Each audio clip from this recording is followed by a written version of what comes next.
আসসালামু আলাইকুম everyone, welcome back to my channel. আশা করি সবাই ভালো আছেন, সুস্থ আছেন। আমি আল্লাহর রহমতে ভালো আছি, সুস্থ আছি। তো এখানে সকালবেলা আমি রুটি বানিয়ে নিচ্ছি, আর এখানে ডিম সিদ্ধ দিয়েছি।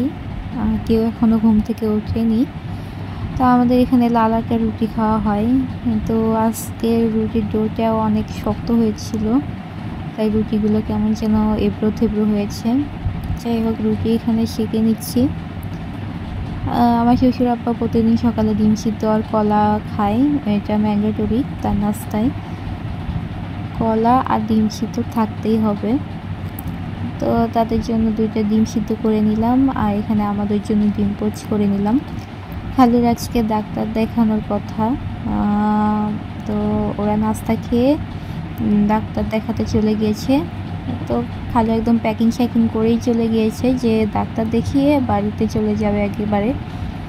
তো ওরা ডাক্তার দেখাতে চলে গেল। তারপরে এখানে আমার শ্বশুর আব্বা ছোটো মাছ নিয়ে আসছে। এখানে চিংড়ি মাছ ছিল। এগুলো কি মাছ? এগুলো ছিল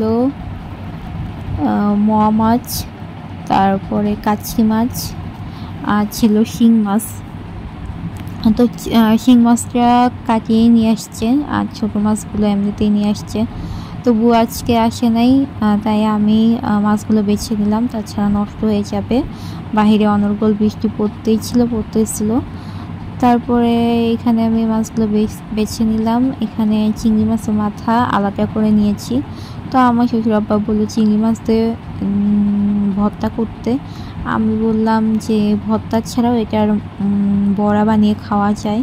তো চিংড়ি মাছের মাথাগুলোকে আরও ভালোভাবে পরিষ্কার করে ভালোভাবে ধুয়ে এখানে ব্লেন্ড করে নিলাম। এই ছোটো ব্লেন্ডারটা আমরা এই টুকটাক কাজে ইউজ করি, আর বড়টা তো অন্যান্য কাজে ইউজ করাই হয়। তারপরে এখানে ডালও বেটে নিলাম। এখানে বেগুন ভাজি করার জন্য বেগুন মাখিয়ে রাখছি, আর এখানে কাঁকরোল ভাজি বসিয়ে দিলাম। তারপরে চিংড়ি মাছের মাথাগুলো ব্লেন্ড করে, ডাল ব্লেন্ড করে, তার মধ্যে সামান্য পরিমাণে চালের গুঁড়া, আদা রসুন বাটা, গুঁড়া মশলা এইসব দিয়ে ভালোভাবে মিশিয়ে তো বড়া ভেজে নিচ্ছি। বড়াগুলো অনেক মজা হয়েছিল, এগুলো ভাত দিয়েও খাওয়া যায়, খালি খালি তো আরও মজা। তো আমার শ্বশুর আব্বাও বললো যে এরপর থেকে চিংড়ি মাছের মাথাগুলোকে এভাবে বড়া করতে, তার কাছে অনেক মজা লেগেছে। তো আমি রাতের বেলা এখানে রান্না করতে চলে আসলাম। এখানে রুই মাছ নামিয়ে নিয়েছি। খালুরা রাত 10টায় ডাক্তার দেখাইছে, তারা গিয়েছিল সকালে একদম 8টায়। তো ডাক্তারের আর কি সময় হয়নি, কি যেন সমস্যা হয়েছিল, তাই ডাক্তার বসতে একদম রাত 10টায় দেখেছে। তাই আর প্রচণ্ড বৃষ্টিও ছিল, সে আর বাড়িতে যেতে পারেনি। বাসায় আসবে ওরা বাসায় রাত 11টায় আসছিল।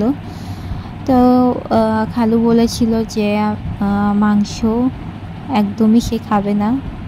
মুরগির মাংস ছিল, গরুর মাংস তো আর খাবেই না। তো আমরা ভেবেছিলাম খালু তো আর আসবে না, কাঁকরোল ভাজি ছিল, বেগুন ভাজি ছিল, আর মাংস ছিল, আমরা এ দিয়ে খেয়ে নিব। তো খালু যেহেতু আসবে আর মাংস খাবে না, তাই এখানে মাছের আইটেম রান্না করছি। এখানে প্রথমে রুই মাছ ভুনা করে নিলাম। তারপরে এখানে সকালকার আনা ছোটো মাছ চচ্চড়ি করে নিচ্ছি।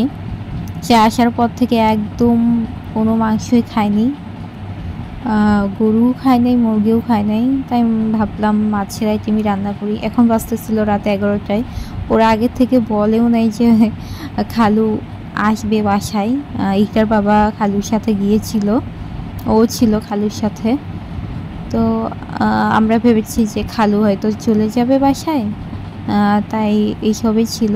আমি তাড়াহুড়ো করে রাত 11টায় এসব রান্না করে নিচ্ছিলাম। তো এখানে ছোটো মাছ চচ্চড়ি রান্না করতে বসিয়ে দিচ্ছি।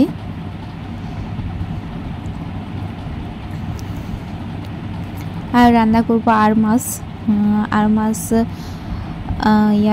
শ্বশুর আব্বা রাতে নিয়ে আসছিল।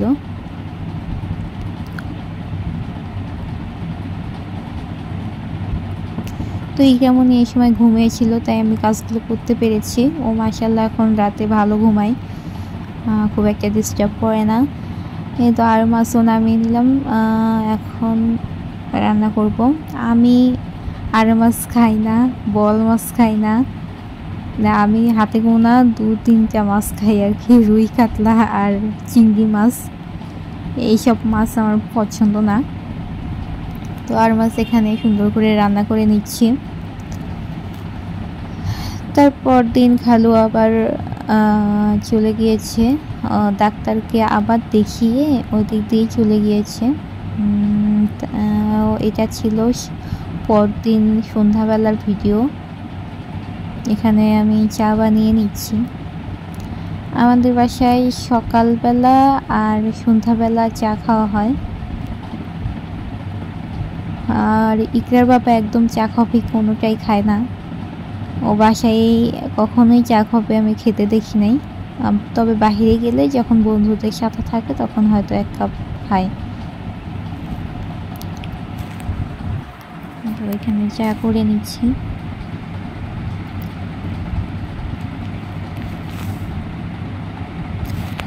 বাহিরে অনর্গল বৃষ্টি পড়েই যাচ্ছিল একদম। আমি বাবার বাসা থেকে যেদিন আসছি তারপর থেকে টানা 3 দিন বৃষ্টি হয়েছে, একদম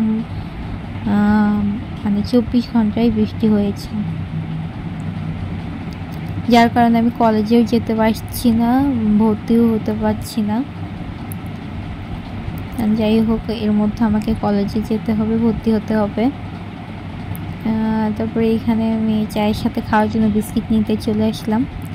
আমাদের বাসার নিচে 3-4টা বেকারি, একদম লাইভ বেকারি, তো ওখান থেকে বিস্কিট আনা হয়। তো এখানে ছিল চানাচুর, তারপর চিড়া, এই তো বিস্কিট, আর এটাতে ছিল বাদাম। তা আমাদের বাসায় এই বাদাম চিড়া এইসব থাকেই। আমার আব্বু এইসব খেত, আবার আমার শ্বশুর আব্বু এইসব খায় যখন আর কি ক্ষুধা লাগে। তারপর এখানে ড্রাগন কেটে নিলাম। ড্রাগন আগে যখন রেয়ার ছিল আর এক্সপেন্সিভ ছিল তখন ড্রাগন অনেক মজা লাগতো, আর এখন সস্তাও হয়ে গিয়েছে, আবার অ্যাভেলেবেল সব জায়গাতেও পাওয়া যায়। এখন আর ভালো লাগে না, কেমন যেন পানসে লাগে। আর এখানে আমও কেটে নিলাম। এতেই কেমনই খেলা করছে, ওর সামনে টিভি ছেড়ে রাখলে আর ফোন রাখলে ও একদম খুশি, ওর আর কিচ্ছু লাগবে না। যখন কান্না করে টিভি ছেড়ে রাখলে ও টিভি দেখবে আর খেলা করবে নিজে নিজে।